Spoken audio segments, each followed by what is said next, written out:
Quality का चमड़ा चाहिए। पाकिस्तान इस मंसूबे के जरिए इस मार्केट को पकड़ना चाहता है। जब ये जंगली बैल वहां कुदरती माहौल में अपनी नस्ल बढ़ाएंगे तो इस पर लागत न होने के बराबर आएगी। आमतौर पर एक जानवर को बड़ा करने पर किसान का लाखों रुपया चारे और दवाइयों पर खर्च हो जाता है, लेकिन यहाँ ये जानवर खुद अपनी खुराक ढूंढेंगे और कुदरती तौर पर अपनी हिफाजत करेंगे, यानी जीरो इन्वेस्टमेंट और 100% मुनाफा।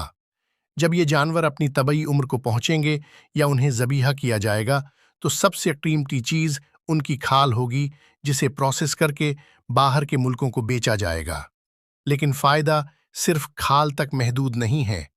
दूसरा बड़ा खजाना उनका गोश्त है। आजकल यूरोप, अमेरिका और मिडल ईस्ट में ऑर्गेनिक मीट का रुझान बहुत ज़्यादा है।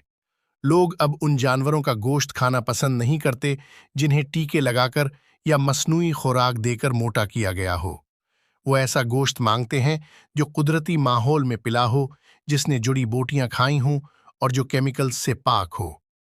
बलूचिस्तान के ये जंगली बैल इसी मयार पर पूरा उतरते हैं।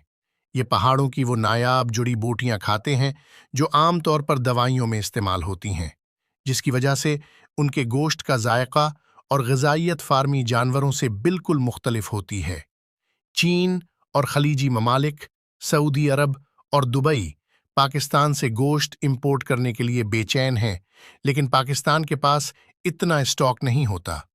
इस मंसूबे के तहत जब लाखों जानवर तैयार होंगे तो पाकिस्तान अरबों डॉलर्स का हलाल और ऑर्गेनिक गोश्त एक्सपोर्ट कर सकेगा, जो तेल के कीनुओं से कम नहीं होगा। इसके अलावा इस मंसूबे का एक और पहलू भी है जिसे अक्सर नज़रअंदाज कर दिया जाता है, और वो है बाय प्रोडक्ट्स, यानी जानवर का कोई भी हिस्सा ज़ाया नहीं होता।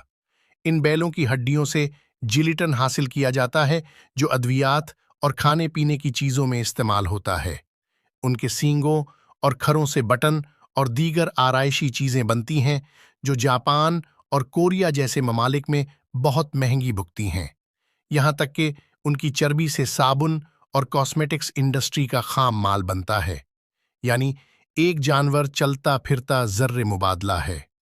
अब सवाल ये पैदा होता है कि क्या बलूचिस्तान का सख्त मौसम ये जानवर बर्दाश्त कर पाएंगे? तो जवाब है बिल्कुल।